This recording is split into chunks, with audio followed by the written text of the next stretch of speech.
Então, nesse momento, vamos elevar nosso pensamento ao Mestre Jesus,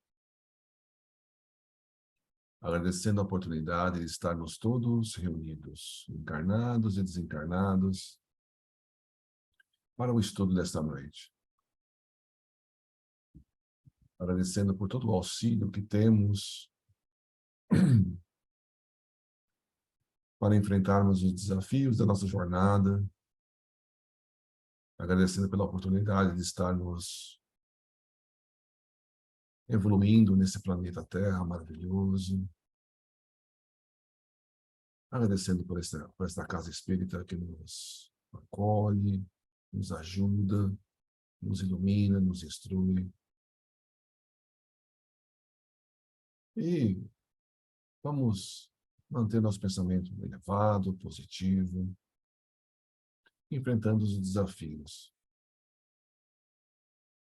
tendo sempre fé em Mestre Jesus, o governador espiritual desse planeta. Apesar das dificuldades, apesar dos problemas, o planeta está sob a direção de Jesus. Então, nós temos que ter fé, coragem para enfrentar qualquer problema que surja na nossa vida. Porque o nosso planeta não está desgovernado. Confiando nele, confiando no nosso anjo de guarda, nós podemos superar qualquer problema que apareça. Pai nosso que estais nos céus, santificado seja o vosso nome.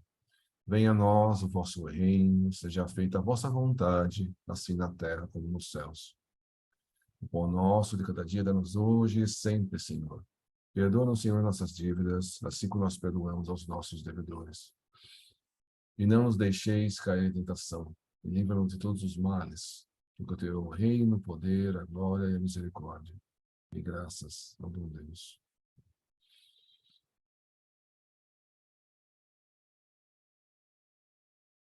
O Evangelho foi aberto no capítulo 21. Haverá falsos cristos e falsos profetas. E a lição é Jeremias e os falsos profetas. Boa noite a todos. Boa noite, Ana. Boa noite, Ana. Boa noite. Boa noite. Boa noite, eu sou o terceiro. Boa noite a todos. Das janelas. Todo mundo na janela. Aí, Celso, está na janela também. Bom.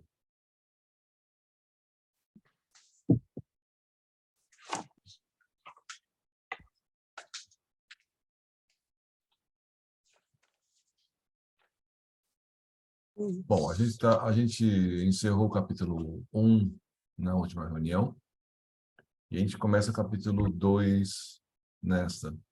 Esse capítulo 2 é bem extenso e ele é subdividido em subitens, né? Então começa aí com a mini biografia de uma médium, que são muitas páginas, começa com a introdução. O Celso vai ler hoje? Hoje é minha vez, né? Pelo menos eu combinei com o Sandro, né? Então vamos lá, Celso. Capítulo 2, mini biografia de uma médium. 1. Introdução.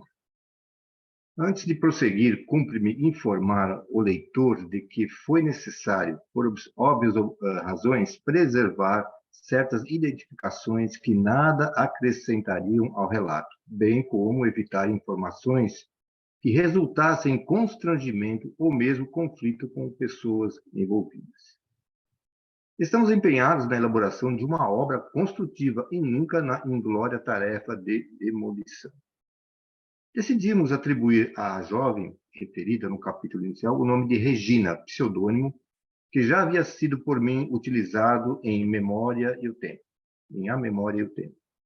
O leitor encontrará nessa obra um relato sumário de suas experiências e de alguns dos fenômenos com ela ocorridos que dizem respeito ao aspecto específico da memória nas suas interações com o tempo. Para facilitar as coisas, fazemos aqui um resumo diríamos, biográfico de Regina. Ela é dotada de uma memória realmente assombrosa, pois se recorda com nitidez de seu batismo, com apenas algumas semanas de vida na carne. Já ali estava seu espírito perfeitamente lúcido, consciente da cena que se desenrolava à sua volta. As pessoas, o ambiente e a sua participação na mesma. Desagradava-lhe sua incapacidade para controlar o frágil e inseguro corpo físico, com o qual não conseguia ficar suficientemente ereta no colo da madrinha. Mais desagradável ainda foi o choque de água fria derramada sobre sua cabeça. O pior, contudo, fora o gosto horrível do sal e a repugnante sensação dos dedos do sacerdote forçando a introdução da substância em sua boca. Com 6 meses de idade, foi levada a uma dessas quermesses paroquiais do interior. Passar no colo da irmã por uma barraquinha, viu uma linda bola colorida e desejou tê-la. Sem saber ainda como formalizar o desejo em palavras, estendeu as mãos tentando agarrar a bola. Tudo em vão, pois a irmã mais velha não percebeu o gesto nem a frustração da criança. A memória ia mais longe e mais fundo ainda, porque desde a primeira infância começou a exibir em verdadeiros espetáculos de videotape, imagens estranhas que só muito mais tarde iria saber tratar-se de ocorrências de vidas suas interiores. Nascera em extrema pobreza, na zona rural do interior do estado do Rio de Janeiro. Fora a última dos 12 filhos do casal, dos quais apenas 6 sobreviveram. Embora tivesse as alegrias normais da infância pobre, mas não miserável, não se sentia feliz. Muito cedo começou a viver 2 vidas paralelas. Uma na casinha singela, de piso de terra batida, de paredes de pau a pique. A outra num mundo tão real quanto aquele em luxuosos e amplos ambientes, ricamente decorados e mobiliados, forrados de tapetes e revestidos de cortinas imponentes, nas quais predominavam os tons vermelhos e ouro, na imponência do veludo que descia das alturas até o assoalho. Em vez de majestosas camas daquele outro universo paralelo, ela dormia sobre 2 tábuas de madeira apoiadas em rústicos cavaletes com uma esteira por acima, trabalho caseiro de seu pai. Outras coisas incompreensíveis eram a pele escura e o cabelo característico dos mulatos. O pai era branco, alfabetizado, a mãe negra e analfabeta. E apesar de tudo isso, ela sabia, com toda a convicção, que era branca. Com frequência tentava raspar a pele do braço com as unhas em busca da cor branca que tinha que estar ali, em algum lugar. Quando corria para os campos, sentia a cabeleira farta, ondulada, macia, sedosa, saltando em torno dos ombros. Se a buscava, porém, com suas mãos para acariciá-la ou ajeitá-la, dava apenas com o cabelo áspero, curto e rígido. Afinal de contas, o que acontecera aos seus cabelos e à sua pele? Por que estava ali a esquisita cabeleira que não era definitivamente a sua? Onde estaria seu bonito e farto cabelo? Criada no catolicismo pela mãe devota, rezava com todo o fervor infantil a Nossa Senhora das Graças, pedindo o milagre da recuperação dos seus cabelos longos e da sua pele alva de outrora.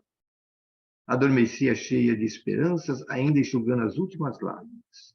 Mas tudo em vão. Pela manhã, procurava com as mãos ansiosas os cabelos derramados sobre o travesseiro e não os encontrava. E a pele continuava escura, como sempre, e nada conseguia clareá-la. Sobrava-lhe tempo para tais especulações e evidências, pois ainda não começara a frequentar a escola. Além do mais, sentia terrível falta de sua mãe, ou seja, tinha mãe, como todo mundo, mas sabia que aquela não era sua mãe. Sua mãe, de verdade, era diferente. Essa que ali estava e cuidava dela e que os outros diziam ser sua mãe, era boa, por certo, amava o seu jeito rude, mas era uma estranha. E, além de tudo, era negra. A mãe verdadeira era branca, carinhosa, beijava com frequência e pegava no colo. Aquela não fazia nada disso. Por isso, tinha inexplicáveis angústias, chorava sem motivo aparente, sofria de indefinidas saudades, vagas e incompreensíveis. Onde estaria sua gente, seus pais, seus amigos, a casa rica e a família, enfim? As dificuldades maiores eram com a mãe, em quem só conseguia ver uma estranha mulher rude e sofrida, negra, a qual não se sentia inclinada a amar. Com o pai relacionava-se melhor, mas também ele não era de muitos carinhos, embora lhe dedicasse mais atenção que a mãe. Às vezes, a colocava no colo para fazê-la dormir, e ela, por sua vez, chegava a fingir-se sonolenta, somente para ganhar alguns momentos de aconchego. Eram muitas as suas carências, a ânsia de afeto, de atenção, de amor, como se estivesse habituada a outra espécie de relacionamento. O que lhe davam ali era muito pouco para preencher o seu imenso vazio interior. À sua maneira, eram pessoas boas e dedicadas, nos limites das suas modestas possibilidades e recursos emocionais, mas ela não os via como pais e irmãos, de verdade. Não eram sua família, nem aquela era a sua casa. Por tudo isso, e mais, pela tendência à introversão, refugiava-se na solidão e soltava as asas à imaginação. Conversava com invisíveis personagens de suas visões. Os que assistiam aquilo apenas concluíram que ela estava falando sozinha, coisa não muito rara em crianças da sua idade, 4 a 6 anos. Aliás, foi aí pelos 6 anos que ele morreu o pai. Diz ela que gostava muito dele e acrescenta significativamente: ele era branco. Como se a cor tivesse algo a ver com sua preferência. Sofreu muito com sua inesperada partida. Além do mais, naquela mesma noite, depois do enterro, ela ouviu. Ele mostrava-se aflito e dizia que não estava morto e que havia sido enterrado vivo. Provavelmente, não perceber ainda que se encontrava em uma condição diferente ao presenciar o sepultamento do corpo, concluiu que havia sido enterrado com Pita. A menina ficou angustiada, principalmente porque não conseguiu convencer ninguém a mandar desenterrar o pai, que estaria vivo embaixo da terra. Disseram-lhe que era um sonho, apenas um sonho sem pé e nem cabeça. Seguiu-se um período ainda mais difícil em sua curta existência. Não só ele provia a maior parte dos recursos materiais de sustentação da casa, como era a única pessoa a ter certa compreensão e paciência com suas fantasias infantis. Inclusive a de Papai Noel. Embora risse dela, ela sempre colocou seus humildes sapatinhos no lugar próprio e era certo encontrar neles algum presentinho singelo na manhã do Natal. Nunca soube, contudo, que fim levara seu brinquedo preferido. Um ursinho de pelúcia marrom com olhos de pontas vermelhas. Por certo, ficara perdido em alguma esquina do passado remoto, quando fora rica, bela e feliz em algum ponto deste imenso mundo.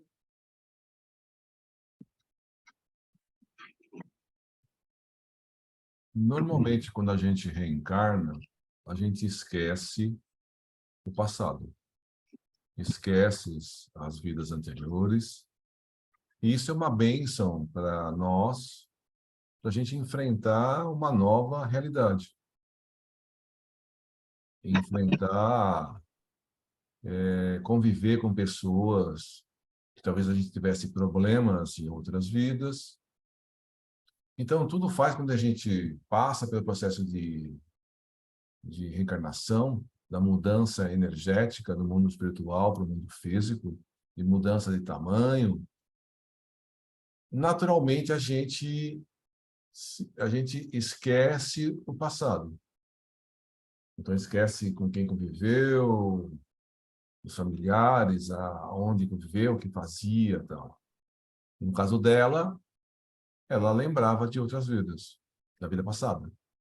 Então, ela tinha a recordação do que ela era, dos pais da outra vida, onde ela vivia, de toda a situação, né, que ela vivia.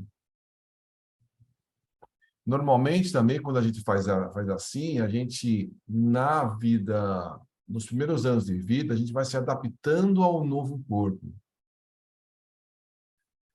E, normalmente, a gente não se recorda dos primeiros momentos de vida, dos primeiros anos de vida. Então, às vezes, a gente tem alguma coisa, alguma lembrança de infância, às vezes por uma foto, por alguma coisa que nossos pais relataram sobre aquilo. Mas lembrar do batismo, lembrar de uma situação, de uma bola com 6 meses de vida, isso não é comum. Na verdade, é uma exceção. Mas a Regina tinha essa lembrança. Então, tem uma memória muito até os primeiros momentos de vida e recordava também outras vidas. E aí a gente vê que ela tem algum preconceito com a cor negra. Então, ela nasceu negra, mas na outra vida ela não foi negra. E estou me estranhando, estou assim, ela tem mais afinidade com o pai do que com a mãe. E uma das coisas é a cor da pele. Aí ele sabe que nós, como espíritos, não somos homens, não somos mulheres, não somos brancos, não somos negros. Não tem isso. Mas ela tem a recordação da vida anterior, que ela era branca, com cabelo liso, e agora ela é negra, de cabelo, né, naturalmente diferente. Ela era mulata, porque o pai era branco e a mãe era negra. E ela tem um certo racismo. Ela não gosta dessa situação. Ainda mais ela recorda da vida anterior. E ela fica fazendo sempre essa comparação das duas vidas. E como ela tem essa lembrança muito real, ela acaba vivendo as duas vidas, a vida real e a vida das lembranças, que acaba gerando ainda mais conflito na cabeça dela.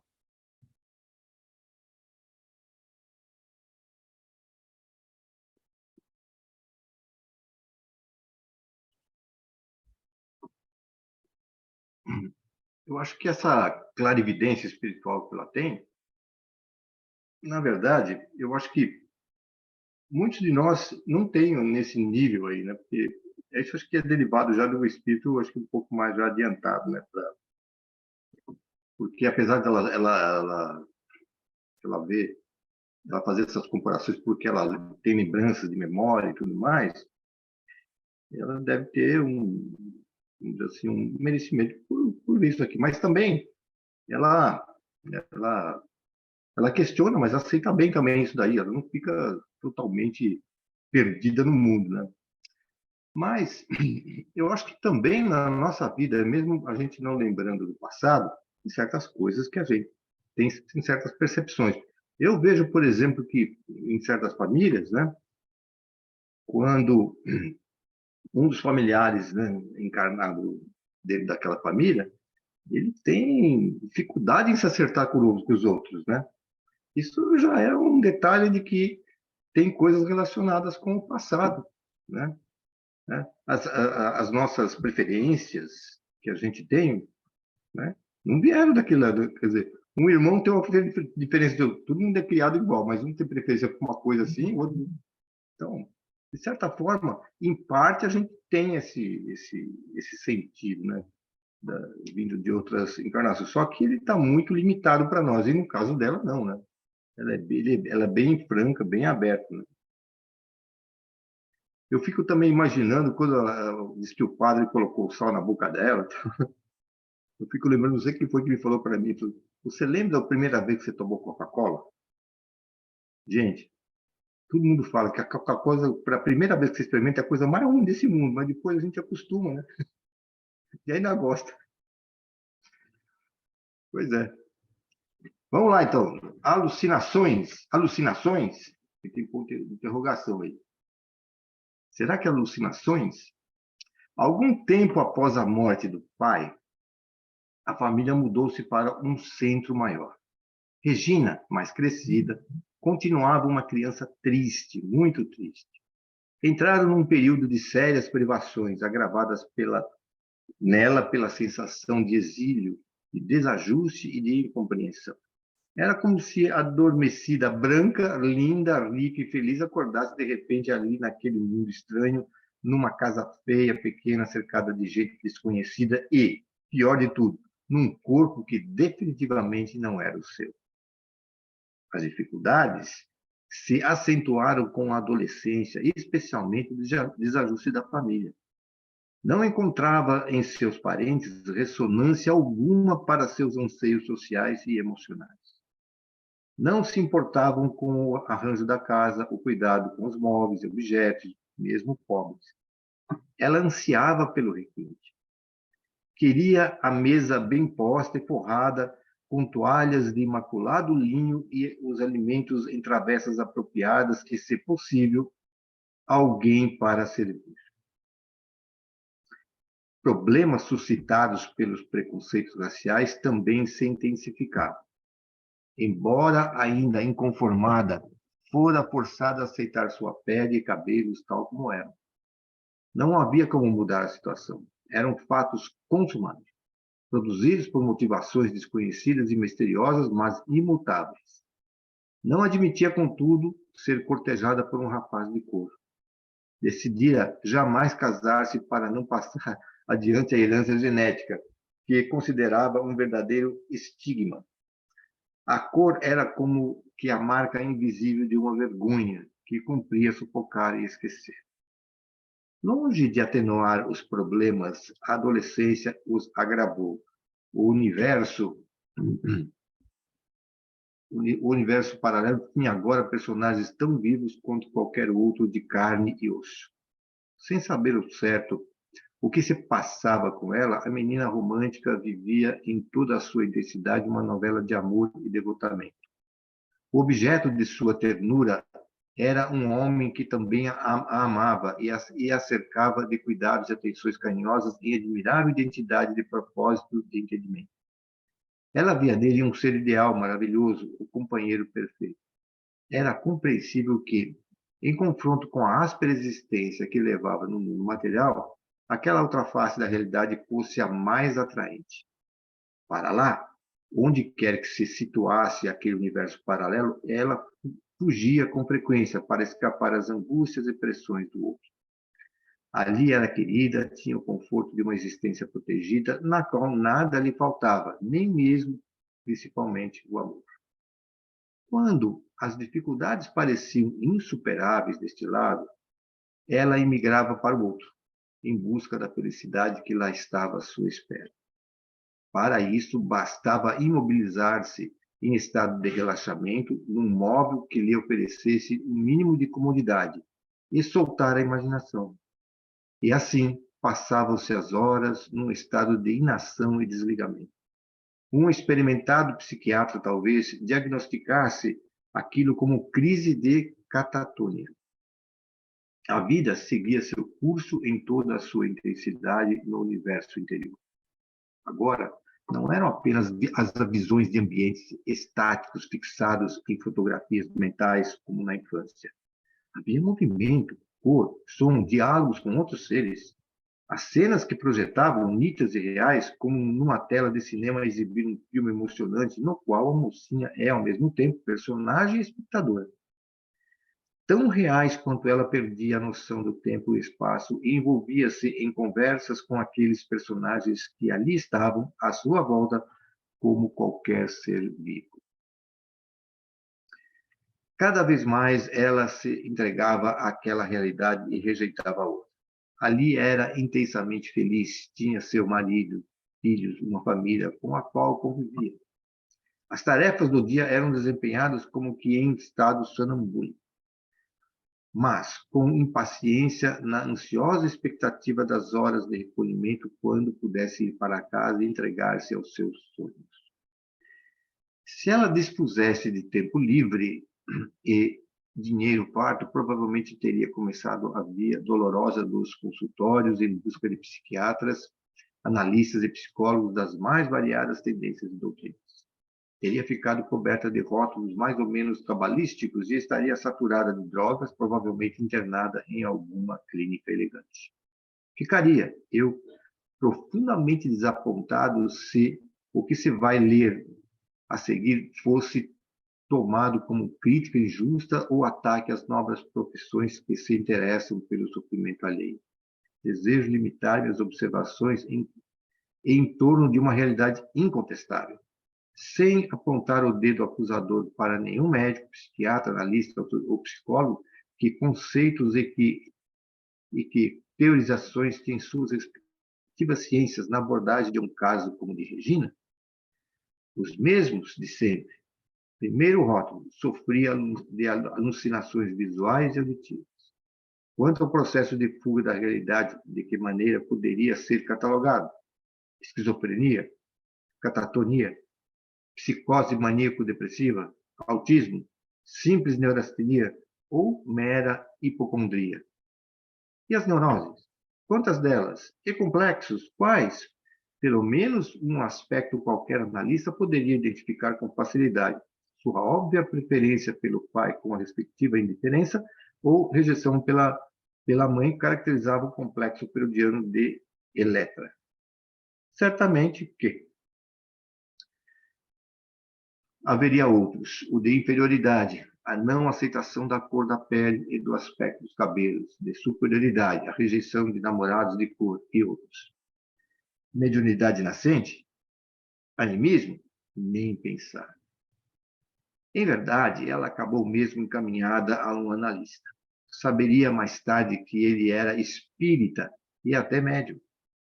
E competente, aliás. Não obstante, via sua cliente como um caso clínico mais do que como um ser humano confuso, que busca saídas para seus conflitos interiores e seus choques com a realidade objetiva. Embora de formação espírita ou tendo pelo menos uma boa noção dos aspectos doutrinários do espiritismo, atua jovem com os rígidos e clássicos recursos de sua formação profissional, ou seja, sem utilizar-se do conhecimento de que dispunha acerca do dualismo corpo-espírito do ser humano já encarnado. Deve ser isso. Encarnado. Era, portanto, um analista que também era espírita, mas não um analista espírita. Provavelmente entendia o espiritismo como mera teoria de conhecimento, um elemento a mais no quadro geral da sua cultura, mas que nada tinha a ver com o exercício de sua profissão.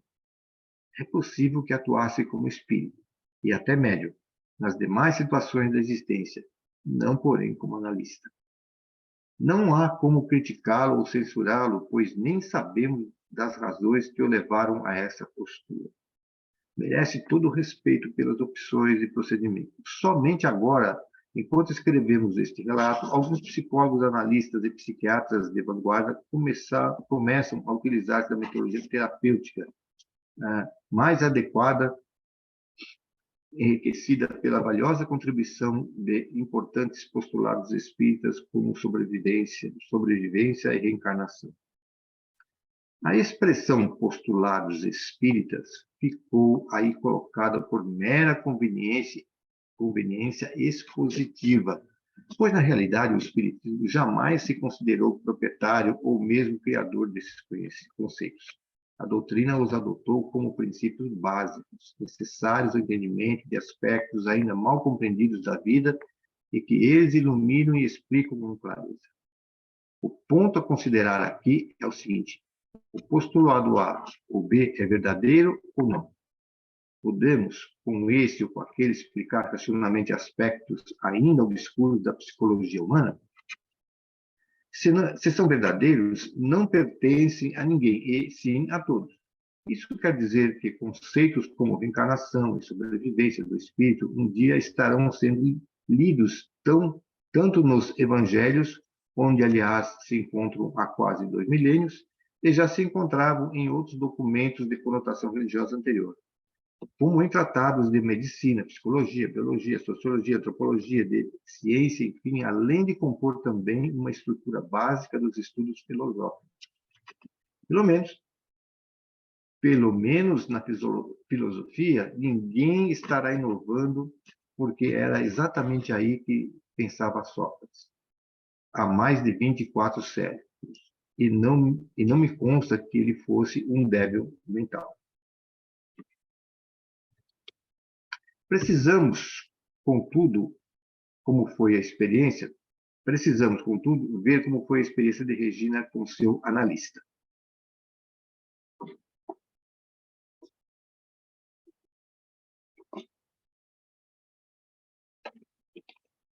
Então, quando uma pessoa tem visões, como no caso da Regina, ela vivia, né, em dois mundos, né? O mundo dessa encarnação e o mundo das lembranças de outras encarnações. Quando você não conhece todo a doutrina espírita, fica complicado você enquadrar, classificar e entender. Então, uma pessoa que passa por isso e vai passar por um profissional de psiquiatra, psicólogo, um profissional da medicina, acaba sendo enquadrado no conhecimento que ele tem. Então, com o conhecimento que a pessoa tem, quando começa a tentar entender, né, tentar explicar, tentar ver, então ele vai tentar falar sobre genética, tentar ver a estrutura familiar, tentar ver se você está pensando em uma vida só, então você tenta buscar e fazer uma reflexão da vida e das experiências dessa vida. Se você não consegue fazer isso, não consegue tentar culpar a genética da pessoa. Eu estava até vendo aí uma chamada aí de algum programa que eu não sei qual é, e o rapaz falando, né, tentando entender pedofilia e outros problemas e transtornos de uma pessoa, e você via pelo que ela dizia, que ela estava pensando só nessa vida. Aí quando você pensa e você esquece a reencarnação, você pensando só nessa vida e esquece a reencarnação, você está deixando de lado uma parte importante da pessoa. Então, realmente você não consegue explicar porque está faltando uma coisa, uma essência forte, que é o conhecimento de outras vidas. Mas, como está dizendo o texto, os evangelhos já falam da reencarnação, Sócrates já conhecia a reencarnação e falava da reencarnação. Então, nos textos bem antigos já falam sobre a reencarnação. Então, à medida que vai passando o nosso conhecimento, a nossa experiência, vai ser falado de reencarnação em todos os lugares. E na psicologia, na psiquiatria, porque isso faz parte, a partir das reencarnações, a gente consegue entender, né, como nós somos, né? Tem até vários livros escritos por psiquiatras que não eram, que não acreditavam na reencarnação, e através de experiências com pacientes de regressão de memória, eles conseguiram, eles se convenceram da reencarnação através de provas que eles obtiveram das regressões da experiência deles. Quer falar alguma coisa, Roberto? Não?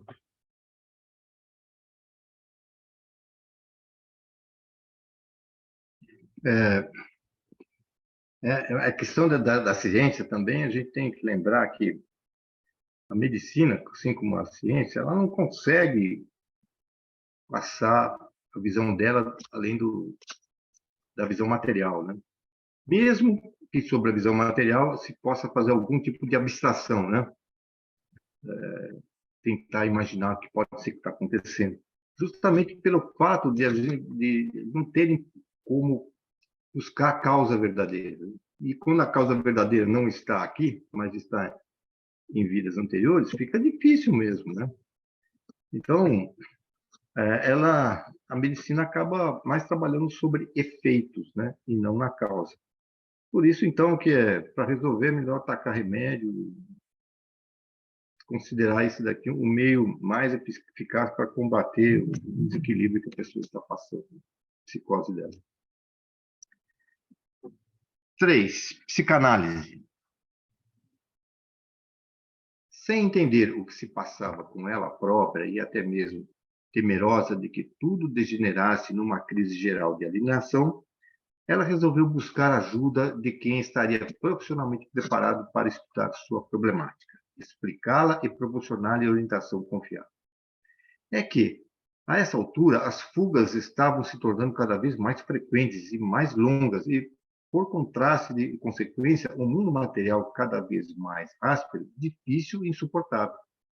Ela precisava trabalhar e tinha elevadas aspirações a realizar, como a de estudar, até o limite extremo de suas possibilidades, para conseguir um tipo de vida pelo menos tolerável, um acordo entre as suas aspirações e aquilo que a vida lhe poderia dar.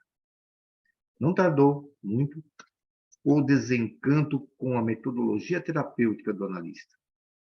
Em vez de uma discussão objetiva, racional de seus problemas, ele usava o jargão típico de sua formação e uma terminologia que servia apenas para rotular os fenômenos e não para explicá-los e corrigir os desvios da emoção que Regina apresentava.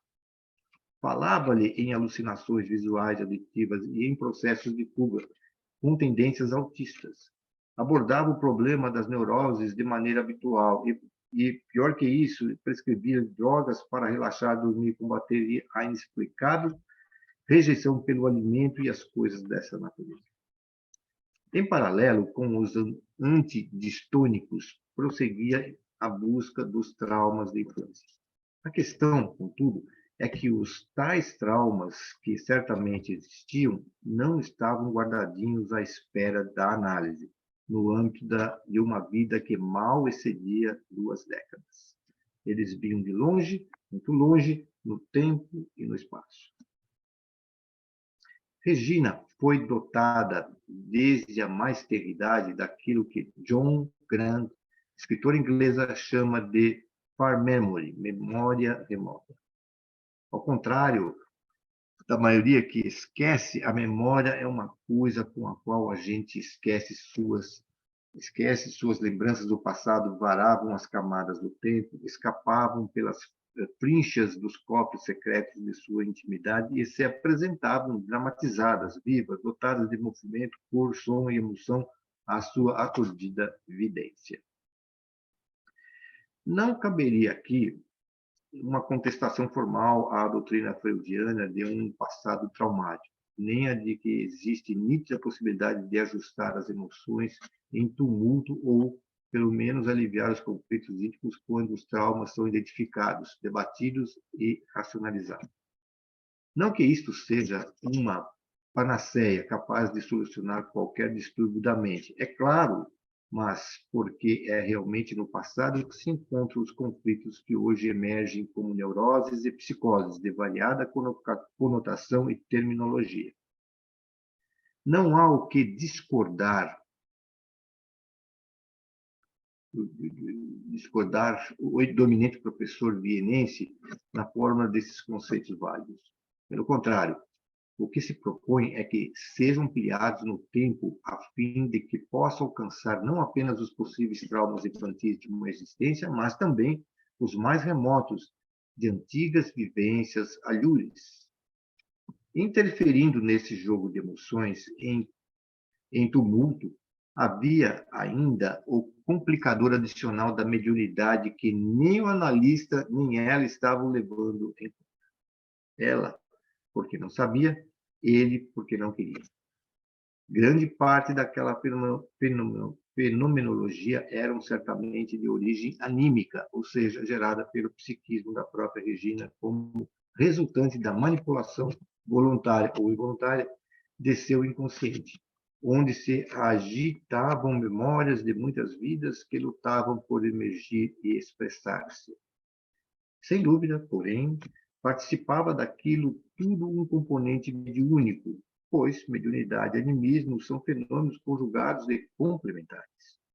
Isso porque os espíritos desencarnados produzem fenômenos utilizando de recursos anímicos do médium, ou, para dizer as coisas de outra maneira, o fenômeno resulta de uma ação conjugada entre dois espíritos, um encarnado e outro desencarnado. Mas isto fica para a discussão em outro ponto desse livro. Por ora, basta dizer que, embora o analista não ignorasse tais aspectos, pela sua formação doutrinária espírita, não sabemos em que nível de profundidade devia saber que havia ali fenômenos anímicos e fenômenos mediúnicos ou espíritas. Mantinha, contudo, sua postura técnica e encaminhava suas conclusões avaliadoras para o terreno árido, mas científico e seguro da psicanálise ortodoxa e catalogava os episódios como produtos do inconsciente da moça. E daí? Perguntava-se ela. Como resolver aqueles conflitos ainda que admitia a tese consagrada pelo terapeuta? Estaria ela irremediavelmente condenada a um progressivo agravamento de sua condição a ponto de tornar-se uma alienada? Após 2 anos de assídua frequência no consultório do analista, a situação continuava a mesma. Os fenômenos que se produziam com crescente intensidade e frequência, e ela prosseguia vivendo 2 realidades, sendo que cada vez mais na realidade 2, a subjetiva, a íntima, alienante em vez da realidade 1, a objetiva e penosa do mundo material. A certa altura, ela concluiu que estava indo sem rumo a lugar nenhum e resolveu interromper o tratamento e suspender a ingestão de drogas. Durante esses 2 anos de ansiada busca, jamais o analista espírita, repetimos, mencionou de leve conceitos doutrinários ou terminologia espírita, como mediunidade, animismo, reencarnação, causa e efeito e outros. Manteve-se rigorosamente dentro da área profissional, limitado à instrumentação do seu aprendizado acadêmico, sem mesmo tentar introduzir qualquer noção doutrinária, ainda que como simples hipnose exploratória de trabalho. 2 ou 3 episódios curiosos e reveladores merecem destaque no relato dessa experiência de Regina com o analista. Percebeu ela, ao cabo de algum tempo, que ele começou a demonstrar profundo interesse pela variada fenomenologia que ela apresentava. Chegou mesmo à realização de algumas experimentações, como, por exemplo, comunicar-se com ela telepaticamente, funcionando ele como emitente e ela como receptora. O sistema funcionou. Basta que ele se concentrasse, desejando que ela falasse por telefone, que onde quer que se encontrasse, ela procurava um aparelho e ligava para ele, perguntando se ele havia chamado, o que ele confirmava. De outras vezes, mesmo sem ser dia de consulta, ele propunha telepaticamente que ela fosse ao consultório, e ela comparecia, movida pelo impulso de ir. Talvez, estimulado por essa receptividade da parte dela, tenha ele decidido experimentar também com a hipnose, de modo a penetrar mais profundamente no seu psiquismo.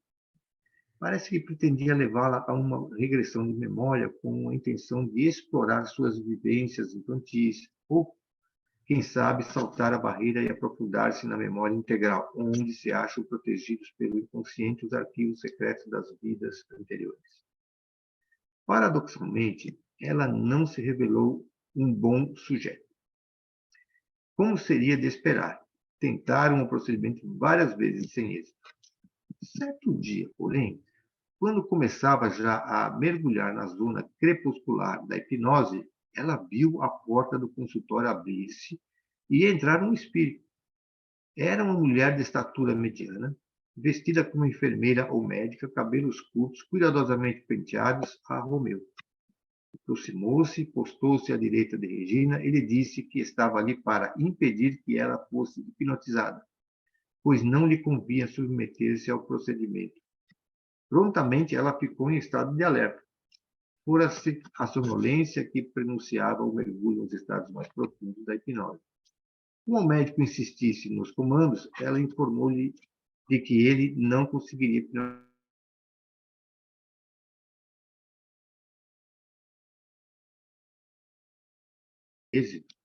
Com vários pacientes, ela contou o que presenciara. Estava ali, à sua direita, uma senhora para impedi-lo. Dizia-lhe, ainda que o método não convinha a Regina e que ela se recusasse terminantemente a submeter-se à experiência. Por certo que haveria boas razões para isso, ainda que ignoradas.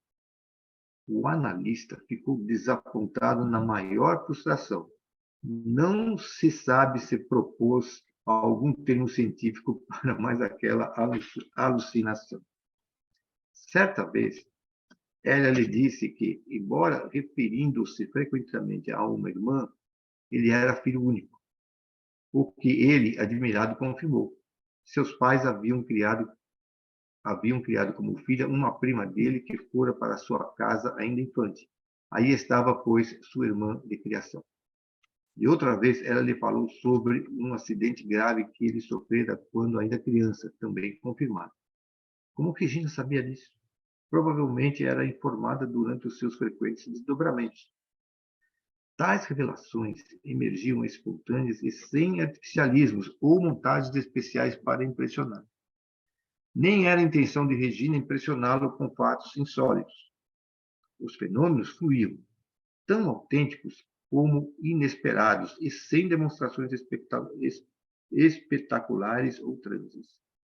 Eram mencionados no decorrer da conversa, de passagem, como simples comentário, sem maiores consequências. Daí, provavelmente, seu propósito de estudar mais a fundo aquele curioso psiquismo que guardava tantos segredos e mistérios. Regina decidiu, por esse tempo, que ali não havia nada do que ela buscava, ou seja, explicações que ajudasse a entender e, eventualmente, resolver seus conflitos emocionais.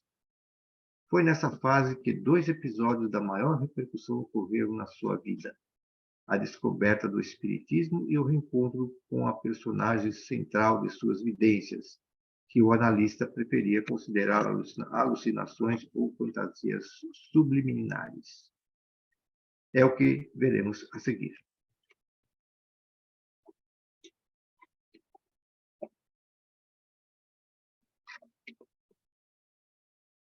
Então,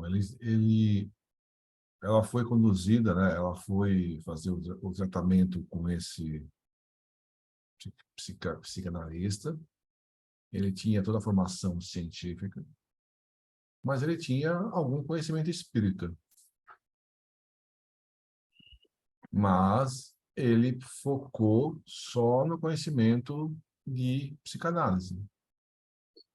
Ele simplesmente ignorou toda a parte espírita. Ele, se tinha algum conhecimento espírita, ele podia fazer a fusão, a união, a junção das duas coisas.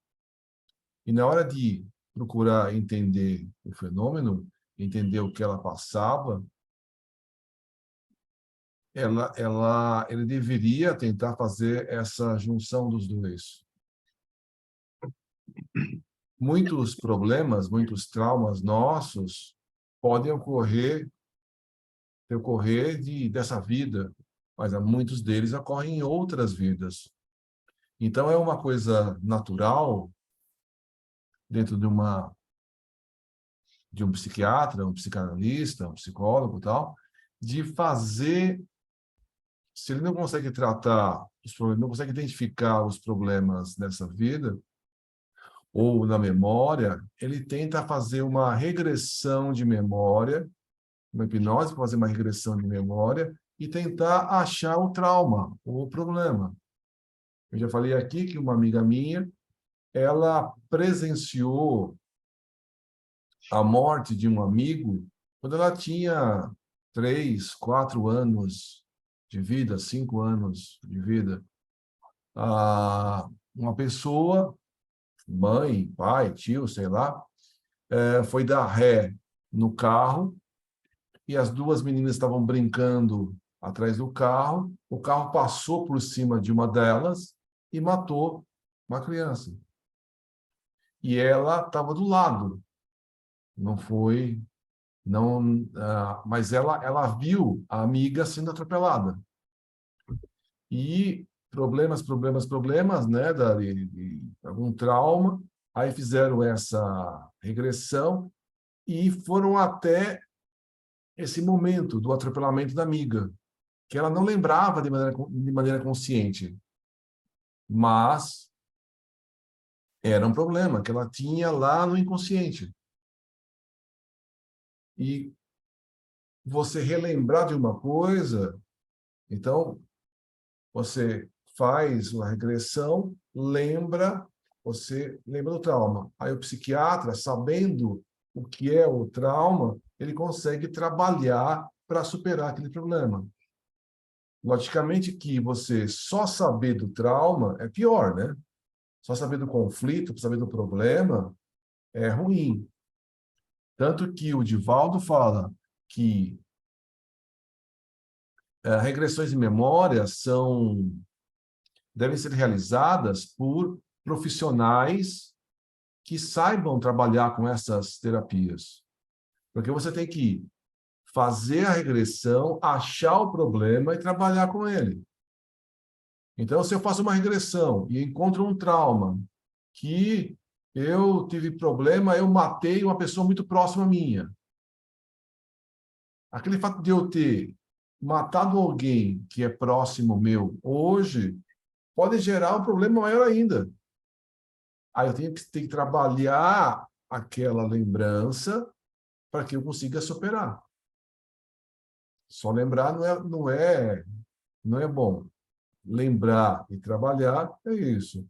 Agora, ela, com toda a mediunidade que ela tinha, com todo esse desdobramento, todas essas mediunidades que ela já veio, e ela acaba falando de experiências do próprio psicanalista e falando de outras coisas, e o próprio espírito acaba falando, ó, não convém você ser hipnotizada.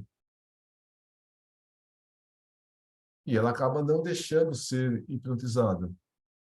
E o psicanalista fica frustrado, porque ele quer fazer experimentos, né?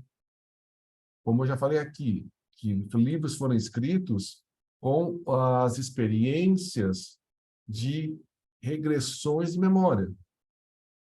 Então, o psicanalista, para resolver um problema, para ajudar a pessoa a resolver traumas, ele acabou fazendo regressão, regressa, faz regressão, vai. Aí você chega a um certo momento, que chega a infância, e continua a regressão, e vai invadindo outra vida. E o psicanalista nem acreditava que existisse outras vidas. E com essa agressão a outras vidas, vendo outras realidades, ele conseguiu ajudar a pessoa.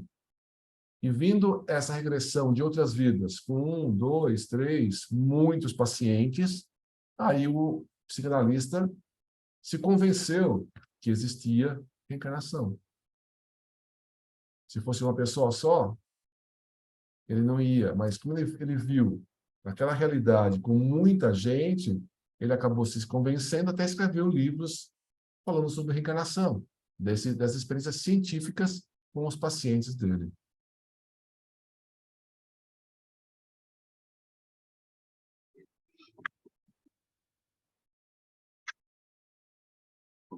Quatro. O reencontro. A evidência de que o método psicanalítico falhara com ela na tentativa de reordenar suas emoções causou-lhe decepção e angústia. Onde buscar, então, o socorro de que tanto necessitava? A situação agravou-se substancialmente a partir da identificação do homem que desempenhava tão importante papel no seu sonho. É bem verdade que ela sempre soube que ele era uma pessoa real e concreta e que, Portanto, existia em algum lugar à sua espera. De repente, viu-se diante dele, ao vivo, atropelada pelas emoções. Além do mais, se nutria propósitos de uma eventual união. Logo verificou essa impossibilidade, pois ele já assumira compromissos de família. O impacto desse encontro foi tão dramático que ela ficou 2 dias recolhida com febre. Parece ter experimentado ali uma regressão espontânea de memória provocada pela presença física dele. Ou uma espécie de psicometria? Talvez. O certo é que esse reencontro inesperado, e do qual ele não tomara conhecimento, acabou por abrir de vez as janelas através das quais ela, até então, havia contemplado cenas esparsas, como que observadas, pelas frestas entreabertas. Além do esposo, via agora 2 filhos e, em vez de mera observadora que assistisse ao espetáculo da objetivação da memória, ela vivia de novo os episódios da vida doméstica com as suas minúcias, alegrias e ternuras. Contemplava as crianças com os mesmos olhos e o mesmo coração de mãe, e de tudo participava com as emoções frescas e vivas, como se aquilo fosse presente. E era. Lá fora daquele mundo ideal e feliz, contudo, permanecia à sua espera a dura realidade das lutas, da pobreza, do desconforto, das humilhações e da solidão. Era difícil conciliar as 2 faces dissonantes da mesma realidade total. Muitas vezes desejou adormecer naquele sonho para nunca mais despertar. Mais grave que isso é que, quanto mais se refugiava nas visões de uma perdida felicidade no tempo e no espaço, mais se afastava da realidade como um barco que, solto das amarras, distanciava-se das praias de onde se chocava com as rochas. Por um imperceptível, mas crescente processo de envolvimento, começou a ser dominada pelas visões. Já não mais as convocava ao sabor da sua vontade e de suas disponibilidades de tempo. Elas ocorriam agora à sua revelia, impondo-se por si mesma. Tinha, às vezes, a impressão de ser 2 pessoas distintas. Uma, a personalidade de que vivia aquela história, tinha um lar, um marido e filhos. Era branca, bonita, adornada, com basta cabeleira, sedosa, inteligente e imensamente feliz. A outra lá estava, inarredável à sua espera, cada vez que ela retornava da realidade 2. Era feia, estranha e, segundo ela, também burra, além de infeliz. Um verdadeiro estorvo. Não fosse aquela mulher tão desagradável, talvez ela pudesse viver na sua plenitude a vida do sonho.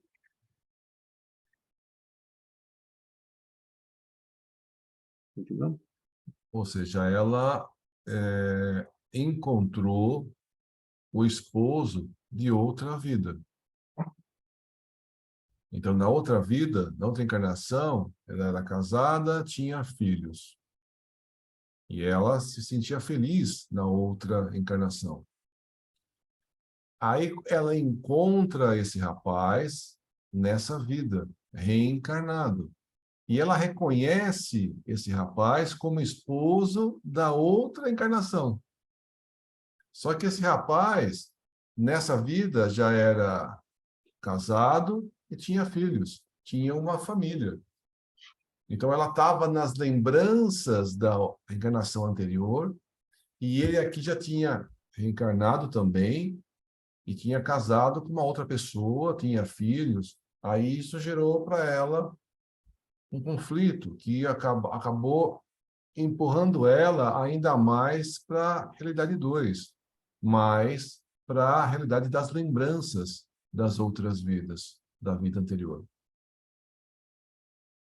Então, ela lembrava, encontrou, e isso acabou ainda agravando, né? Mais o que ela já passava.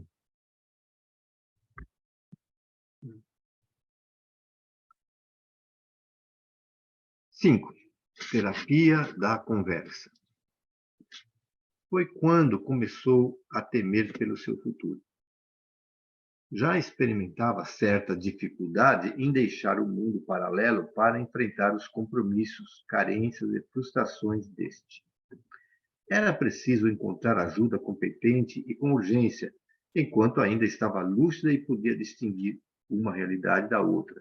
Sentia, contudo, que no contexto da psicanálise clássica não teria nenhuma chance de encontrar o socorro de que tanto necessitava, pois sua experiência anterior fora uma decepção, como vimos. Recorreu aos amigos espirituais, no caso ao Dr. Bezerra de Menezes, com o qual, diz ela, não tinha nenhuma intimidade. Pedia-lhe que ajudasse, em nome de uma pessoa que sabia ser muito amiga dele. Foi, assim, um fenômeno mediúnico que a encaminhou a alguém que procurava ajudar companheiros em dificuldade, não com teorias esdrúxulas e rótulos eruditos, mas com os singelos postulados da doutrina dos espíritos e os conceitos fundamentais dos ensinamentos do Cristo. Ao fim de algum tempo, breve, não mais de algumas semanas, Regina começou a aceitar a vida, ou melhor, aquela parte da vida que estamos chamando de realidade 1, o momento objetivo com todos os seus problemas e complexidades. Foi convencida de que não havia duas personalidades nela, apenas uma individualidade em conflito consigo mesma. Aquela outra mulher que ela rejeitava era ela mesma, vista de um ângulo diferente. Se na ótica de uma existência complementamos a nós mesmos, vivendo noutra vida, passada ou futura, estamos sujeitos a esse baralhamento do senso de perspectiva e identidade. Em outras palavras, se, regredido a uma vida passada, contemplo a presente, testemunho coisas de difícil assimilação, como se estivesse anacronicamente mergulhado num futuro incompreensível. Isto não é mera teorização. Foi exatamente assim que aconteceu com um jovem oficial do exército americano acantonado na Europa durante a Segunda Guerra Mundial, conforme já narrei em A Memória e o Tempo. E o que conta Hugh Lyon Case, filho do famoso cientista americano Edgar Cayce, testemunho ocular do fenômeno. Por regressão da memória, via hipnose, levar um homem a uma vida anterior na qual ele era um modesto professor do interior dos Estados Unidos, há cerca de um século. Em seguida, despertaram-no sem os cuidados devidos e o oficial conservou na sua memória anterior com total exclusão da atual. Via-se ali, de maneira incompreensível para ele, cercado de gente desconhecida que o chamava de um nome que não era o seu. Ele, por sua vez, não se reconhecia naquele ambiente, naquela personalidade e indumentária. Quem era ele, afinal? Onde estava? O que acontecera com sua vida, sua cidadezinha, sua família, seus amigos, seus alunos? Ali estava, pois, a incongruente situação de uma pessoa que, de um passado mais ou menos remoto, contempla uma existência que ainda não aconteceu. Com Regina, a situação era comparável, embora não idêntica. Duas memórias diferentes, ou melhor, dois segmentos diferentes das suas memórias, disputavam-lhe a atenção. A de uma remota existência feliz e a de uma vida amargurada e cercada por limitações constrangedoras. Ao regressar das vidências da antiga existência, trazia ainda as lembranças e o agitar das emoções que lá experimentava. Nesse estado de espírito, estranhava aquele ser que era ela mesma, mas que teimava em considerar como se fosse outra pessoa. Seu novo interlocutor era apenas um conselheiro, como o qual discutia seus problemas, mas não um terapeuta ou um analista. Dizia-lhe que ela precisava aceitar como expressão de si mesma aquele ser que ela, cada vez mais, ia se habituando a tratar na terceira pessoa. Ao se referir a si mesmo, não dizia eu, dizia ela.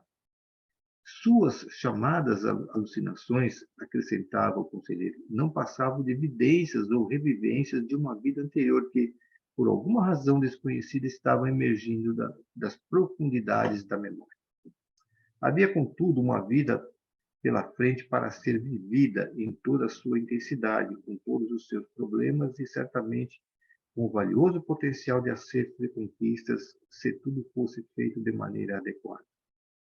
Nas passadas existências, nada era possível mudar, ou melhor, desfazer.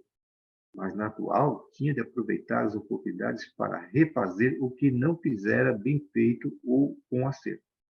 Talvez as vidências tivessem por finalidade mostrar-lhe uma felicidade perdida, mas reconquistável, um modelo de vida que um dia poderia voltar a ser seu, desde que lutasse para corrigir suas próprias deficiências e os erros cometidos.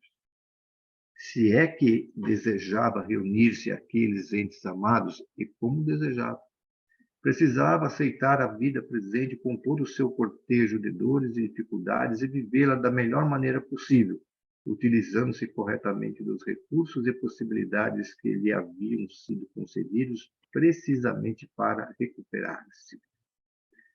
Quanto aos reencontros, não eram mesmo impossíveis e, por mais traumatizantes que fossem, não devíamos permitir que nos aniquilassem na dor. Estamos aqui em situações que nos parecem um tanto esdrúxulas e penosas, exatamente para aprender as lições que ainda não assimilamos, a despeito de todo um longo passado de experiências. Isso que os tradutores ingleses de Freud chamaram de talking cure, a cura pela palavra, pela conversa, funcionou com Regina. Ela acabou convicta de que seu amigo tinha razão e de que era preciso enfrentar a vida e vivê-la, a despeito de todas as suas dificuldades, ou por isso mesmo. Pelo que saberia mais tarde, tivera facilidades demais no passado e lutas de menos. A partir daí, começou a aceitar-se mais, tal como era, ainda que se esforçando por ser melhor do que sempre foi. Aceitou renúncias, admitiu limitações, reconciliou-se, enfim, com as contingências da sua existência atual, como que se adaptando à nova personalidade, ao corpo, à cor, à posição social que antes rejeitara. Curiosamente, desapareceram os persistentes enjoos matinais, a repugnância pelo alimento, os problemas psicossomáticos que a atormentavam. Parece que até então esforçara-se inconscientemente em destruir o corpo detestado que a aprendia daquela vida igualmente detestável. Se ela morresse à míngua, de fome ou com alguma doença incurável, estaria livre de tudo aquilo e poderia, assim, pensava, entregar-se aos seus sonhos e evidências. Ontem, identificou reencarnados aqueles 2 filhos que tanto movimentavam suas visões junto do marido amado. Primeiro, um deles que estava espiritualmente bem. Depois, o outro que a sua intuição dizia não estar tão bem quanto o primeiro. De fato, do ponto de vista humano, este ia até muito bem, mas espiritualmente ainda causava inquietação ao sensível coração materno. Como dizer-lhes, porém, que eram seus filhos amados do passado remoto? Achou melhor preservá-los e a si mesmo, de tais revelações de que nada aconteceriam de desejável ao programa espiritual de cada um. Uma lição ficou, a de que, uma vez localizados aqueles seres, seus antigos amores, não precisava mais fugir da realidade para ir ao encontro deles. Na verdade, eles não estavam lá, naquele contexto, a não ser na sua memória. Mas aqui, não muito distantes dela, em vidas paralelas, ainda que inconscientes das antigas e sólidas ligações emocionais. Não havia, portanto, nenhuma tendência autista, nenhuma psicose ou neurose de nome estapafúrdio, nem complexos vergonhosos ou alucinações alienantes, ou personalidades fraturadas e cindidas. Era tudo uma só realidade distribuída em segmentos diferentes de tempo e espaço. uma só pessoa que se via obrigada a dividir a atenção em duas ou mais, assegurar-se de que aquele passado estava ali mesmo, como também seus amores, ao alcance da memória, e de que um dia poderia reconquistar a felicidade que suas visões testemunhavam. Nada mais do que isso. A partir daí, produziu-se uma nova ordenação em suas emoções e as coisas acomodaram-se em uma perspectiva diferente, numa outra escala de prioridades e valores. Isso não quer dizer que seus problemas estivessem resolvidos ou os conflitos solucionados para sempre, como que por um passe de mágica.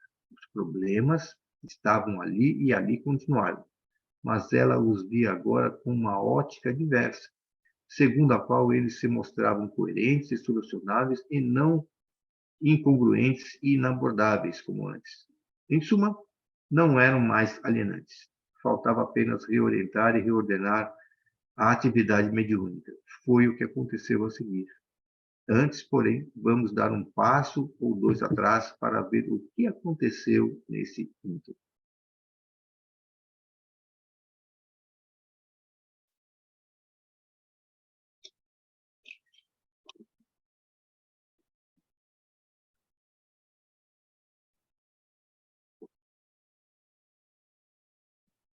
Então, eu estava passando por todas as dificuldades nas duas realidades, da vida atual, com as lembranças da vida anterior, até que, por intuição, por conversa com amigos espirituais, conversa com tal pessoa, e essa pessoa esclareceu e foi falando, ó, o que você está tendo são lembranças de vidas anteriores. Você tem que aceitar a realidade dessa vida. A maioria de nós não lembra das vidas anteriores. Porque, como a gente viu no caso da Regina, gera esses conflitos, né? E ela vivia nessa vida, nas lembranças das vidas anteriores. Nessa vida, ela reconheceu o marido da outra vida, ela reconheceu os filhos da outra vida. Então, a gente sabe que a gente reencarna e na nossa nova reencarnação é para a gente aprender coisas novas, superar problemas de vidas anteriores, de traumas e outros problemas. E ela veio com todas essas lembranças, com toda essa mediunidade, numa nova situação, e que para o aprendizado dela era importante. A maioria de nós não lembra da vida anterior, graças a Deus. Mas ela lembrava e dando o conflito, então ela tinha lembranças boas de uma vida anterior, onde ela era feliz. Mas ela era feliz, tinha uma vida boa, mas não era uma vida de trabalho, era uma vida de fartura, né? E nessa vida, ela veio numa realidade diferente. Uma realidade que ela precisa trabalhar, ela passa numa parte social mais simples. Então, ela teve que enfrentar essa nova realidade para o aprendizado dela. Então, a gente também tem realidades que a gente enfrenta para o nosso aprendizado, para o nosso conhecimento, para o nosso crescimento. Além disso, ela veio com compromisso de uma mediunidade, de vários tipos de mediunidades, que vai ser descrito mais para frente.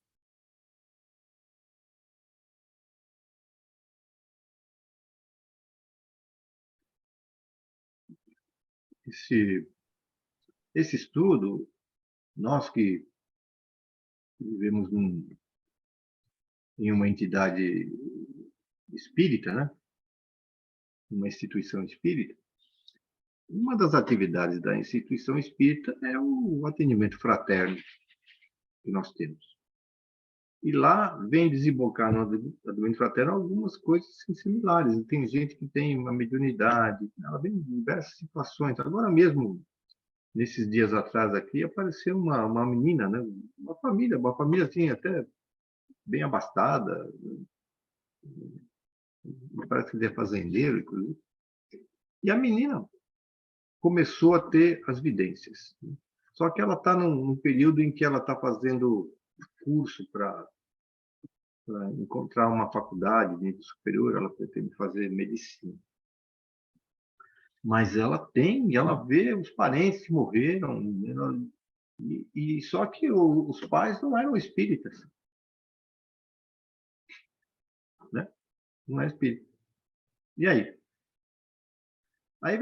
Aí os pais não sabiam mais se levar os psiquiatras com isso, aquilo, não, estavam tudo uma confusão danada, né? E aí, sabe como é que é? E aí vai, o caso deles, né? Conversa com os parentes do lado, olha, ela está com esse sintoma, ela vê uma pessoa, ela vê outra, não sei o quê. Tem algumas coisas que para eles tinham uma realidade assim, até que lógica, tem outras que não, né? Que ela falava coisas a respeito do que ela via, e tem coisas que tinha lógica, mas tem outras que não tinha lógica, né? E aí, né? E aí fica com um montão de gente ao lado sabendo do que ela está acontecendo, acho que ela está ficando meio doida. Aí, mas, por sorte, né, ele parece que ele tem uma fazenda ele fornece leite, né, gados, e tudo que sobra de estrume, essas coisas, para fazer, ele traz aqui para a gente, ele doa, né, a parte aí para adubo, essas coisas. Né? E a gente teve, principalmente o Antônio, teve contato com ele. Depois ele falou, olha, aconteceu assim, eu sei que vocês são espíritos, será que tem alguma coisa? Vamos conversar. Agora eles se aproximaram, só que é assim, ela mora em Tapetininga, que fica aqui a 50 quilômetros daqui. Está estudando, tem que estudar, né? Tem a vida dela, né, direcionada a material. E está acontecendo em paralelo a questão da mediunidade. E agora mais, esses dias agora começou a psicografia. Ela ficou tomada, inconsciente, e começou a psicografar. E aí? Né? Fica... Então, agora a gente convidou, porque ela não pode vir nos estudos, não tinha como vir nos estudos, porque mora em outro lugar, longe dos pais, então fica difícil, né? Então, olha, faz o seguinte, então, se eu posso fazer, vem aqui no Evangelho com a gente aqui, faz o Evangelho pelo menos no domingo, a gente faz aqui, e eles começaram a participar. Aí recebeu algumas orientações e tudo mais, e acalmou a família, né? E até a gente pediu para ela, eu acho melhor você não ficar falando para todo mundo o que ela está acontecendo com ela. Ela está normal. Considera que está normal e ela está desenvolvendo uma faculdade mediúnica. E não tem como tirar. Né? E nem como reduzir, deixar para depois. Né? Seria bom falar, não, fala para tirar essa mediunidade por enquanto, até ela se formar, depois vai ver a mediunidade. Não tem como você fazer isso. Como é que você vai fazer? Então, agora está levando, a menina está levando aí. E, pelo jeito, a mediunidade dela vai começar a acrescentar coisas. É o que eu impressiono. E eu acho ainda que ela também vai ter a mediunidade de psicofonia também. Acho. Mas veio para isso. Né? Não é o caso do igual da Regina, mas é uma coisa que você tem que tratar. E outra coisa, as coisas que acontecem, as mediunidades que aparecem nas pessoas, nunca é muito raramente acontece na família espírita. Quer dizer, depois que eu sou espírita, né? No meu caso, né? Eu me tornei espírita e quando nasceu meu filho, ele tem mediunidade. O Marco tem mediunidade, né? Os pais da Eliana também, né? É lógico, né? Mas esses casos acontecem justamente nas famílias que não são espíritas, né? Justamente para poder a pessoa se aproximar um pouco mais da espiritualidade, já que eles vivem uma vida material muito intensa. Uma pergunta, né? No livro, ele vai abordar a intencionalidade dessas memórias dela? Qual o propósito? É um acidente ou existe uma proposição, essa rememorização da vida passada? Talvez ele aborde, né? Eu não li ainda Eu li esse livro, mas há muito tempo atrás. Eu não consigo lembrar como é que ele vai contornar isso, mas acho que ele vai responder essa pergunta sua aí. Viu? Fala, Roberto.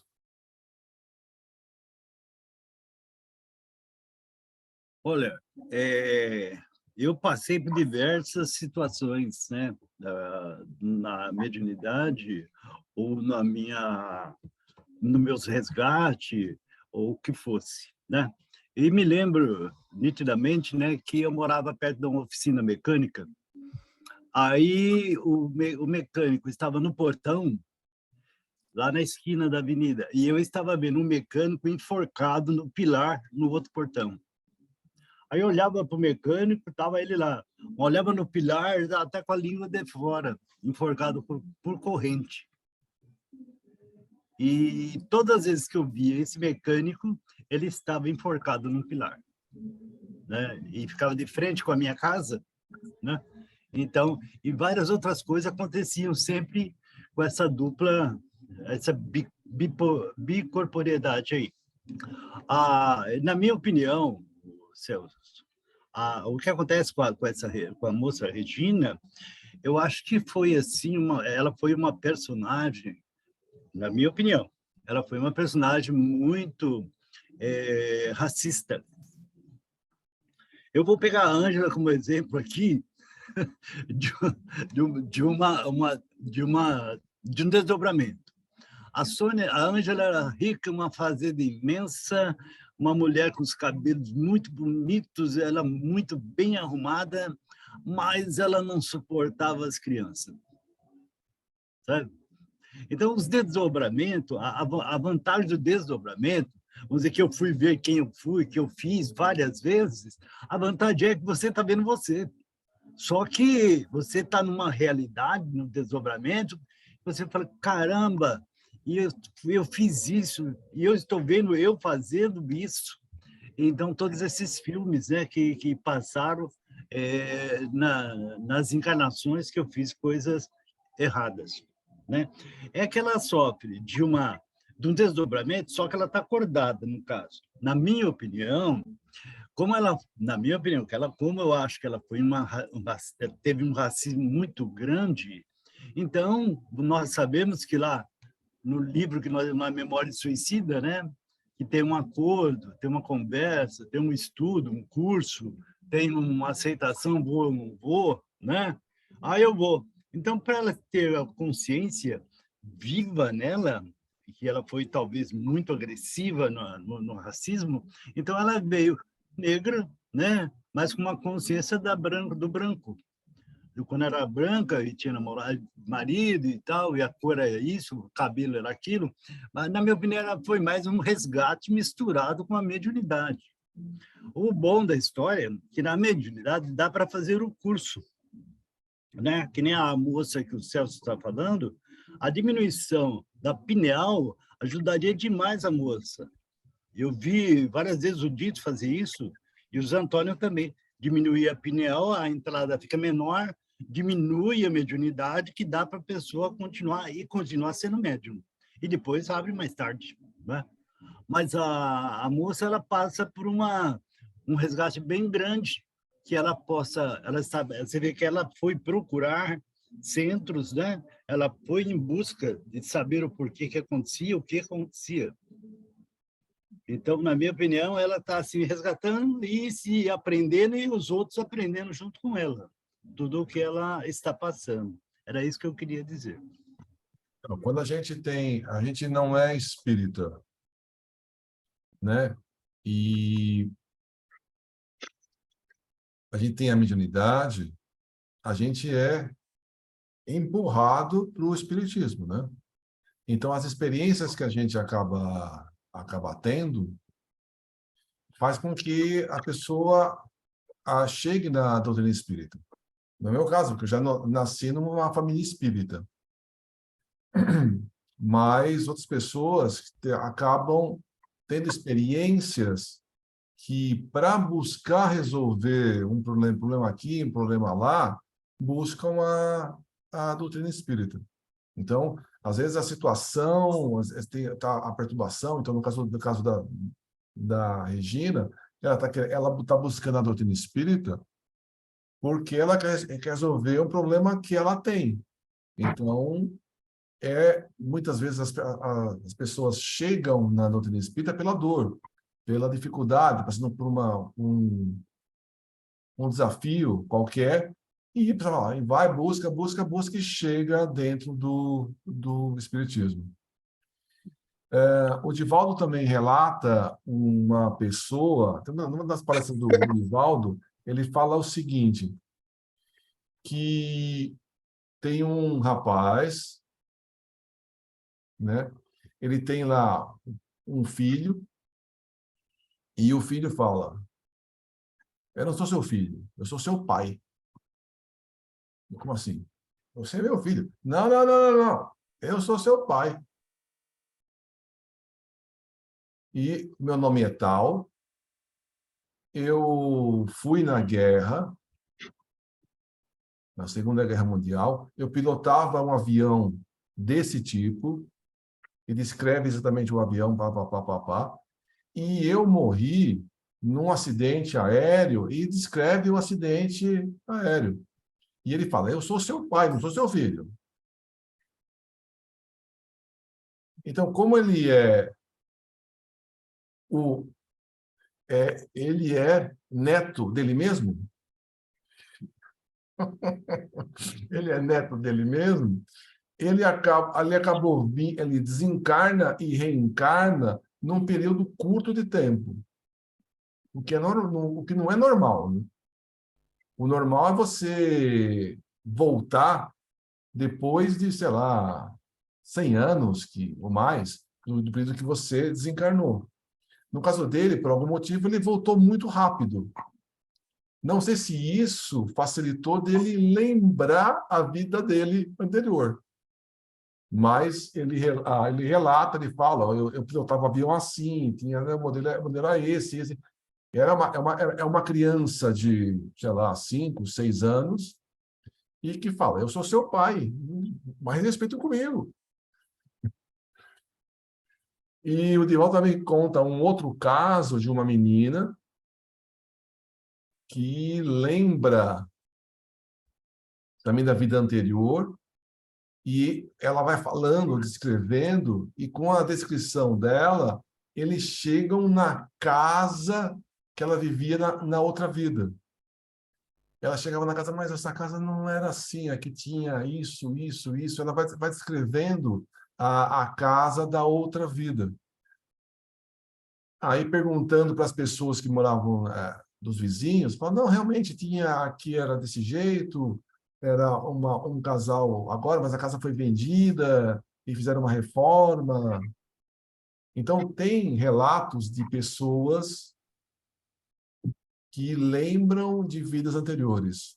Não é uma coisa comum, mas tem relatos, inclusive tem até filme de uma norte-americana que vai para a Inglaterra e ela lembra da vida anterior dela, né? Flashes assim, ela acaba lembrando da vida. Ela vai para Bonito esse filme. Eu sei qual que é.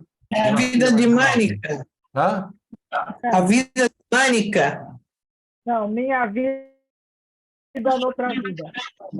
Não, tem da Mânica, é uma menininha que ela lembra da reencarnação dela e ela sabe onde ela morava, com quem era a família, como era a casa, e o padre leva ela lá onde ela fala. Esse do Lorenzo é uma mãe. É a vida de Mânica, alguma coisa assim. O nome dela é Mânica, ela é indiana. Indiana, esse caso anterior que eu contei. Ela voltou para casa, ela descreve a casa onde ela morou. Esse outro que eu falei, que é um filme... Ela era uma mãe. Não, esse que eu estou falando é filme também. É um filme. Tá, tudo bem. Mas falando, esse último caso do filme que eu assisti, ela é norte-americana e ela viveu na vida anterior numa cidade do interior da Inglaterra. E ela vai nessa cidade e ela começa a lembrar. Mas eu nunca estive aqui, mas eu lembro disso. Aqui tinha uma torre, aqui era uma igreja, não sei o quê. E ela vai vendo e vai relembrando aquela cidade, até que ela encontra uma pessoa, uma senhora muito antiga, tal. Não lembro do filme, mas faz tempo que eu assisti esse filme. Ela se encontra uma pessoa que tinha convivido com ela mesmo na outra encarnação. Esse filme aí é lindo. Na realidade, ela resgata o filho dela, que está com grande peso, mas tem que assistir o filme, senão não vai. Eu queria falar uma coisa também. Pode falar. Eu só queria falar assim que esse livro, né, nessa história aí, também para a gente refletir, né? Quão comum isso pode ser, isso é natural, porque é do corpo dela, faz parte da nossa matéria até, né? Deve ter um propósito, né, para ela ter vindo com tudo isso latente, né? E como direcionar, né? Como direcionar esse caso aí através dela se reconhecendo, ela já está começando a se modificar o seu pensamento aí no futuro, né? Só isso.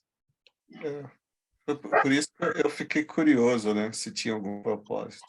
Então, E quando eu me identifiquei, porque eu não tive assim nem 10% do que ela relatou, mas na minha juventude mais foi propositado. A lembrança que me foi movimentada. É engraçado que essa lembrança ela também foi fragmentada por outras pessoas da família. Que aí, depois de anos, quando um contava uma coisa, ela se juntava exatamente com o que contando uma história, né? Então, aí, mas eu lembro, foi dramático. Mas foi propositado, tinha um propósito ali. E aí, por isso que eu fiquei curioso, sim. E no dela não deu ainda para saber qual que era o propósito da lembrança dela. Por que que ela lembrou? Por que que foi... O meu, eu acho que alguém foi lá e deu, ó, eu vou te contar a história, né? E aí você toma aquele sacode, né? por isso que eu queria contar um negócio que aconteceu aqui com o Gilmar e com a Aníbal. Eles vieram participar de uma reunião mediúnica aqui conosco aqui, que nós fazemos também às quartas-feiras. E aí, quando o mentor se manifestou, chamou o Gilmar, né? E falou uma série de coisas, né? Para ele, né? Orientações pessoais dele, e tem algumas orientações do que ele devia pensar em fazer, enfim, para ele refletir. Aí ele acrescentou uma coisa que eu achei muito interessante. Falei, isso que eu estou te dizendo aqui, sabe por que eu estou te dizendo? Ele falou, não sei não. Pois é. Você mesmo pediu para me falar, porque quando você esteve aqui, eu já falei tudo isso para você. Tudo isso que eu estou te falando já foi discutido aqui no plano espiritual, e não faz o quê? Faz a questão de 2 dias atrás. Quando você, desdobramento, esteve conosco, e nós conversando, mas não eu só, como outros aqui participaram. Eu só estou traduzindo, porque você pediu, olha, é melhor vocês, quando na reunião, me avisar que isso aqui, porque eu vou esquecer o que eu discuti com vocês lá no plano espiritual, né? Aí o Espírito falou assim, mano, isso é muito normal com todos nós, né? Ele falou, mas tem algumas pessoas que pediram para lembrar, né, do que elas passaram lá e tem essa memória, algumas memórias ainda vivas durante a sua encarnação, para lembrar o que eles foram ali, né? Eu preciso lembrar do que eu fui, porque senão eu não vou conseguir me regenerar, né? Ele falou, então, tem algumas que tem umas memórias, tem alguns que fazem um sonho, lembram de alguma coisa, né? Mas o Gilmar disse que mas eu sou zero esquerda, eu não consigo lembrar de nada. Por isso que eu falei, melhor lembrar agora, você me diz aí o que foi que eu conversei lá, porque senão eu não vou lembrar de nada. A gente deu risada com ele. Você está fugindo da história, né? Você não quer lembrar de nada. Pois é. Muito bem. Eu não lembro de nada. Eu não lembrei de nada. Mas, Avisada.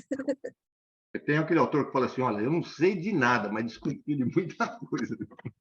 Mas nesse caso aí tem uma coisa de diferente de todos esses casos, né, que foram relatados. Ela vai para essas lembranças espontaneamente. Ela pode manipular isso. É isso que é interessante, né? É como se ela entrasse num transe proposital para viver isso. Então, ela vive tudo isso aí e lembra depois. É muito interessante. O caso dela é um pouco diferente de tudo isso que foi É, relatado. Então, por isso que eu o livro fiquei o curioso, livro porque vai parece que é um falar. desbloqueio propositado que deixaram lá, né, nela, Sim, né? sim. O livro vai falar mais para frente que uma das coisas que ela faz naturalmente é o desdobramento. Então, ela desdobra, ela vai para várias situações, aí ela volta e lembra isso. Então, ela se desdobra com muita naturalidade. Aí vai para vários lugares e volta e traz essa lembrança. Só que isso, para ela, no momento, está sendo uma prática meio que prejudicial, porque ela fica Então, mas naquela tudo situação. isso é prejudicial? Não é prejudicial. Na verdade, é uma forma de trazê-la para o trabalho mediúnico. Então, Sim, se ela não tivesse esse tipo de problema, ela nunca ia lembrando. buscar o espiritismo, nunca ia buscar trabalhar mediunicamente. Então, a mediunidade, ela não entende, e é uma Acontece. forma para entender e para resolver um problema, ela busca a mediunidade. E a partir daí, ela vai entendendo, vai entrando no espiritismo, e a partir daí, ela vai trabalhar a mediunidade, que é um compromisso que ela teve antes de reencarnar. Então, na verdade, não é um problema. É uma forma de você. Então, quando nós, antes de reencarnar, falamos, ó, eu vou vir com tal mediunidade, eu vou fugir dela, eu vou. Sim. Então, faz o seguinte, ó, dá um jeito de me empurrar para dentro da doutrina. Mas você quer experimentar? Não. Pode me empurrar. Fale o que for preciso. Aí a mediunidade vai surgindo e você, para entender, para você resolver probleminha, você é obrigado a buscar a doutrina. Então, na verdade, é uma forma de você ser Mas ajudado. é que E ela a quer gente pediu ficar para lá na isso. outra, né? Pronto, ela não quer ficar nessa, ela quer ficar na outra. Então, mas Dia, tudo né? isso é motivo para ela crescer, para ela se desenvolver. E ao longo do livro a gente vai ver isso. Mas com calma. O livro é fininho. Ó. Mas também, ó, a gente não pode esquecer que aí nos hospícios tá cheio de louco que tem o mesmo problema que ela, que não foi bem tratado aí, né? Que não foi Pois aquilo aí, né? Assim como de obsessão, né? Justamente porque a atividade mediúnica para ele não foi considerada uma coisa normal, né? Tem certas situações que são assim. Por isso que quando a gente adentra a casa espírita e vem no dentro de um negócio desse, a gente tem que saber tratar, como lidar com isso, né? é. Muito bem. Então, próxima semana a gente continua Vozes. É sem spoiler, né? Quem Agora, gostaria de fazer a prece de encerramento? Tá bom, Sônia, pode fazer. Fica à vontade. Quem falou? Então, vamos agradecer a Deus, nosso Pai, ao nosso querido Mestre Jesus, por essa possibilidade de entendimento que nos é oferecida mais uma vez, e continuamos pedindo para que possamos ter a condição de entendimento cada vez maior, para que esse estudo se faça da melhor forma e que nós consigamos entender o nosso propósito de vida. Que Deus esteja sempre conosco e que nós possamos ser agradecidos sempre por tudo isso. Pai nosso que estás no céu, santificado seja o vosso nome. Venha a nós o vosso reino, seja feita a vossa vontade, assim na terra como no céu. O pão nosso de cada dia nos dai hoje. Perdoa, Senhor, as nossas dívidas, assim como nós perdoamos os nossos devedores. E não nos deixeis cair em tentações, mas livra-nos, Senhor, de todo o mal. Que assim seja, e graças a Deus. Muito bem. Roberto, quer falar uma evidência legal aí? Aí eu vou falar duas. Bem legal. Tem um espírito grande, ele segura um bastão bem comprido. E na ponta do bastão tem uma bola lilás. Uma bola lilás e ela reflete uma luz bem forte, lilás. A lilás não, perdão, anil. Aquela cor azul anil. Então, quando ele desce esse bastão, que é bem grande, então ela acende, ela começa a crescer essa luz, aí ela pega uma parte grande e fica aquele azul muito bonito, muito grande. Aí um outro espírito, acima desse, ele pegou um planeta, acho que isso que eu admirei, fiquei admirado. Ele foi até um planeta, e esse planeta é como se fosse de vidro, só que dentro do planeta vários pedaços de vidro de cores diferentes, mas são cores leves, né? Amarelo leve, azul leve e tal, né? E conforme ele pega esse planeta, conforme ele gira assim, então dá todo aquele reflexo dos vidros, né? E vem tudo aqui para baixo, todo igual a luz. A luz chegava aqui embaixo e esse reflexo desse planeta de vidro, né? No meu ver é vidro, né? Também aqueles raios chegam até aqui e depois caem um tipo de um pozinho das mesmas cores que estavam nesse planeta. É um planeta pequeno, entendeu? Mas cai toda aquela vibração, aquela luz, ela se transforma em um pozinho fininho e chega até onde? Chega até o planeta aqui e abrange uma quantidade bem grande e dá uma limpeza bacana, fica tudo muito bacana, fica tudo leve, fica tudo gostoso. As duas que eu vi bem legal. Muito bem. Então, boa noite a todos. Boa noite. Tchau, gente. Boa Tchau, noite. gente. Boa noite. Teve evidência? Boa noite. Dá um beijo na Carol, na amiga. Obrigado. A Lili não teve evidência? Não tive. Não tive. Tá. Então,